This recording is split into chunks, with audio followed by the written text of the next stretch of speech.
Můžete nám stručně představit aktivity a projekty Alfreda ve Dvoře? Já jsem tady za Motus OS, který dělá produkci divadlo Alfred ve Dvoře a v tomhle divadle se právě dává prostor různým mladým umělcům a je to taková laboratoř. Za 7 roků už se tam stalo 70 premiér, jsou ty věci hodně vizuální, hodně často jazykově bezbariérové, lidi zkoušejí něco mezi uměním a technikou a je to tam takový dobrodružný.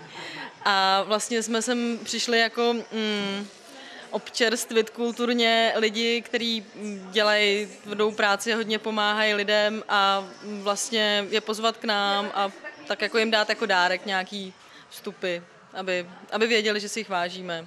Vaše prezentace na veletrhu neziskových organizací vypadá docela netradičně. Můžete nám ji trošku popsat a představit vaši organizaci? Ano, já vám ji popíšu. Tak součástí prezentace divadla Alfred ve Dvoře je také toto speciální haptické křeslo, které ještě zove se Haptofon.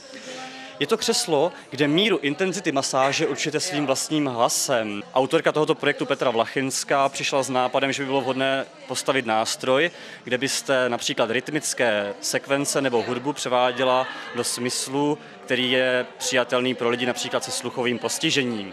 Takže druhý způsob masáže je masáž rytmická, kde vy sama můžete vytvářet sekvence, které vytváří speciální typ masáže a vy sama si můžete vytvořit masáž, která vám vyhovuje nejvíce. Kromě toho, že masáž haptickou dostanete tady, tak masáž duchovní dostanete v divadle Alfred ve Dvoře.